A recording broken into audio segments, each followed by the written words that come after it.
నమస్తే, ఓహోయ్ కుకింగ్కి స్వాగతం. ఈరోజు వీడియోలో అరటికాయ చిప్స్ ఎలా చేయాలో చూసుకుందాము. ఇది టీ టైం స్నాక్ కింద, కాఫీ టైం స్నాక్ కింద చెప్పుకోవచ్చు. అంతేకాకుండా దేంట్లో అయినా సరే నంచుకొని తినడానికి ఇట్టే సూట్ అవుతుంది. ఎలా చేయాలని చూసుకుందాము. నేను చూపించినట్టుగా చేసుకుంటే కనుక నెల నుంచి నెలన్నర ఏ ఇబ్బంది లేకుండా స్టోర్ చేసుకొని తింటూ ఉండొచ్చు. దీనికోసం నేను 4 అరటికాయలు తీసుకున్నాను. శుభ్రంగా కడిగి తుడిచి పెట్టుకున్నాను. తడి లేకుండా చూసుకోండి, లేదంటే నూనెలో వేసినప్పుడు చిందుతుంది. పైన కింద తొడిమ భాగం తీసేసుకుని తొక్కలు తీసి పెట్టుకుంటున్నాను. తర్వాత కుదిరినంత పల్చగా రేకుల్లాగా తరుక్కోవాలి. మనం చిప్స్ కాబట్టి ఎంత పల్చగా తరిగితే అంత కరకరలాడుతూ బోలుగా తేలిగ్గా వస్తాయి. దగ్గరగా చూపిస్తున్నాను, చూసుకోండి. చాలా పల్చగా తరగాలి.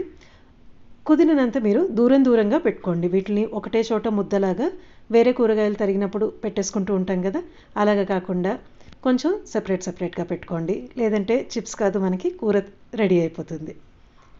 నేను అన్ని 4 అరటికాయలు ఒకటేసారి తరిగి కొంచెం దూరంగా సపరేట్ చేసి పెట్టుకుంటాను. మీకు చూపించడానికి ఇలాగా కొద్దిగానే తరిగాను. ఇప్పుడు అన్నీ ఇలాగా ఒక కంచంలో ఇలాగా సపరేట్ చేసి పెట్టుకున్నాను. 4 అరటికాయలు తరిగేశాను. తర్వాత నేను ఇంతలోపలే నూనె కాగపెట్టి పెట్టుకున్నాను. నేను ఇవి చేసినవి నెల రోజులు ఏడోకా లేకుండా నేను స్టోర్ చేసి పెట్టుకోగలను. ఒక ఎయిర్ టైట్ కంటైనర్లో పెట్టుకోండి. ఇది బాగా కాగిన నూనె, మీడియం టు హై ఫ్లేమ్ పెట్టుకోండి. మీరు నూనెలో వేసుకునేటప్పుడే చేత్తో కొంచెం సెపరేట్ చేసుకుంటూ వేసుకోండి.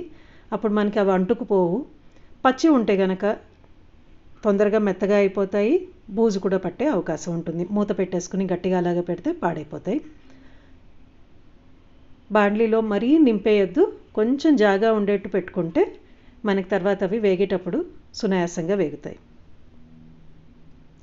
కాస్త వేగిన తర్వాత అటు ఇటు తిప్పుకోండి. ష్రింక్ అయ్యి ఒక స్లైస్కి మధ్యలో గ్యాప్ వస్తుంది కదా, అప్పుడు మనకి ఈజీగా తిప్పుకోవడానికి కూడా వస్తుంది.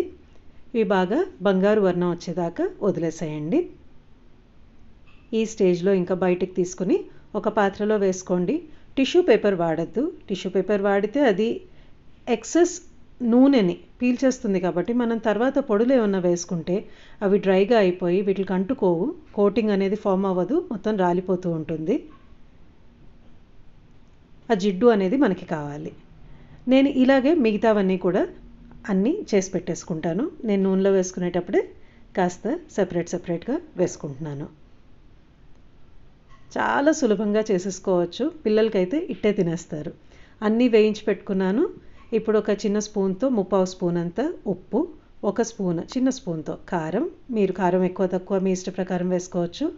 జీలకర్రని డ్రైగానే వేయించుకొని అదొక 1/4 స్పూన్ చిన్న స్పూన్తో జీలకర్ర పొడి, ఒక చిన్న స్పూన్తో 1/2 స్పూను ఇంగువ. జీలకర్ర పొడి, ఇంగువ అనేవి ఆప్షనల్ కింద పెట్టుకోండి. కేవలం ఉప్పు కారంతో చేసుకోవచ్చు. కాకపోతే ఈ 2 వేసుకుంటే మనకి రుచి అనేది, వాసన అనేది ఇంకింత బాగుంటుంది. అన్నీ మీకు కేవలం చూపించడానికి ఇలాగే డ్రైగా ఒకసారి కలుపుకుంటున్నాను. కాకపోతే గిన్నెలో కింద పొడి అనేవి ఉండిపోయినాయి, మిగిలిపోయినాయి. దీనికోసం ఒక టిప్, ఇప్పుడే కాగపెట్టుకున్న నూనె ఉంది కదా, అది కాస్త 1-1.5 స్పూన్ దీని మీద చిలకరించుకొని తర్వాత ఇప్పుడు కలుపుకోండి. మీకు ఎక్కడ పొడులు అనేవి ఉండవు, మొత్తం కోట్ అయిపోతుంది. చాలా సులభంగా అయిపోతుంది. మీరు డైరెక్ట్గా అసలు ఉప్పు కారం వేయంగానే నూనె వేసేసుకొని కలుపుకోవచ్చు. మీకు చూపించడం కోసం మాత్రమే నేను ఫస్ట్ వేయకుండా కలిపాను. మొత్తం కలిపి ఒక 20-25 నిమిషాల్లో అయిపోతుంది, మ్యాక్సిమం అరగంట. చూసారు కదా, మనకి అరటికాయ చిప్స్ అనేది కాస్త అరుదుగా బయట దొరుకుతాయి. ఇలాగా ఇంట్లో చేసుకుంటే కనుక సరదాగా ఉంటుంది. ఒకసారి తప్పకుండా చేసి చూసి మీ ఫీడ్బ్యాక్ ఏంటి అనేది చెప్పండి. ఇంకొక వీడియోతో త్వరలో కలుస్తాను. నమస్తే.